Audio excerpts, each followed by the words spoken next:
Welcome to Powerfully You podcast, where we turn our pain into power.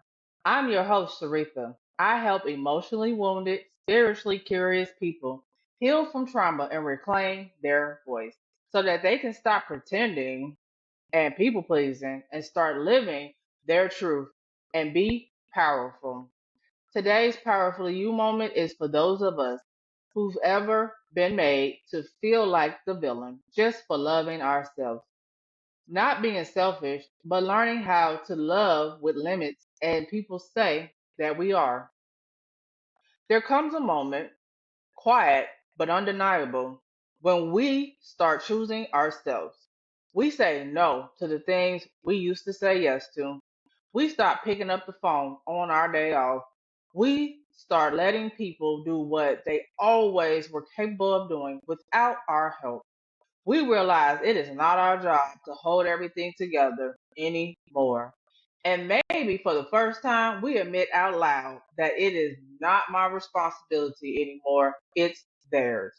It feels freeing, but also scary because it's what you've always known your whole life.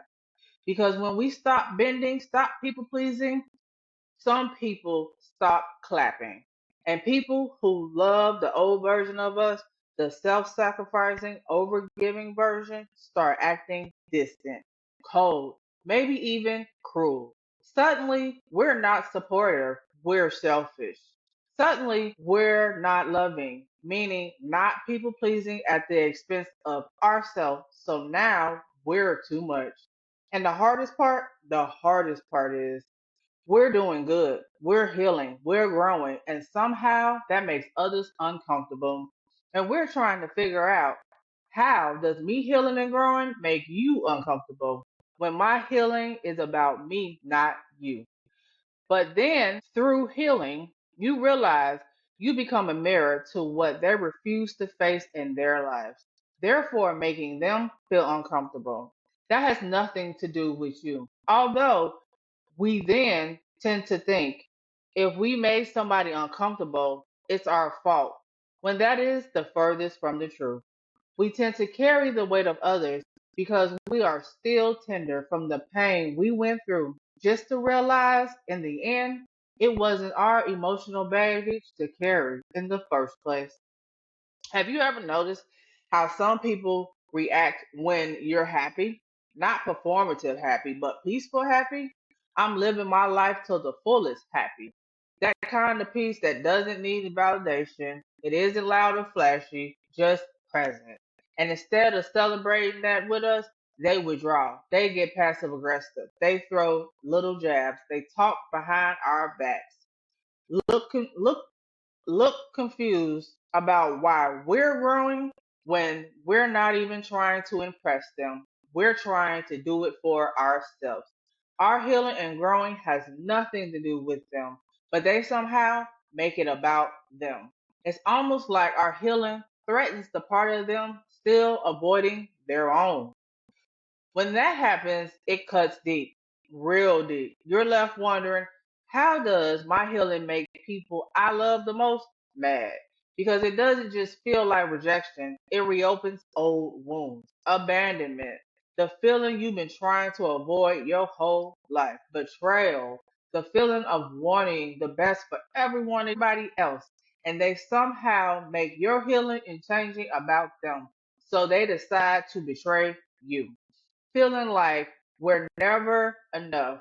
Even now, even healed, when we try so hard to be enough, and even in our healing, we are still not enough. It takes us back to childhood, to the moments we felt invisible, to the times when our needs didn't matter unless they served somebody else's comfort.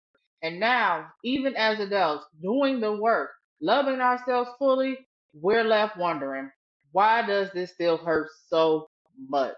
And all I want to be is a healthier and healed, so that I can show up in the world a better person, so I can treat everyone else around me better. But now I feel like they don't want that for me. If you've outgrown people who once felt like home, if you felt punished for your peace, if you've ever wondered whether healing makes you too much, Please hear me. You are not the problem. You are not too deep, not too emotional, not too honest, and not too real. They just haven't met themselves at the level you've met yourselves. And that's not your fault or your burden. This kind of experience teaches us a lot. It shows us that boundaries don't always feel good, but they are necessary. That guilt can show up even when we're doing the right thing for ourselves.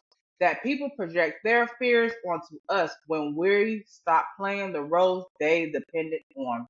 It teaches us that our worth was never meant to be tied to being needed, but we are worthy, not because we fix, serve, or perform, but because we are. So here's the reminder we get to carry forward. We are not the problem for feeling deeply. We are not the problem for growing, setting limits, for loving ourselves out loud.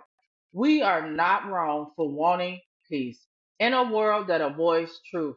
Our healing is radical and our power is sacred. If this episode landed in your heart, take a moment to like, subscribe, or share it with someone who needed to be reminded.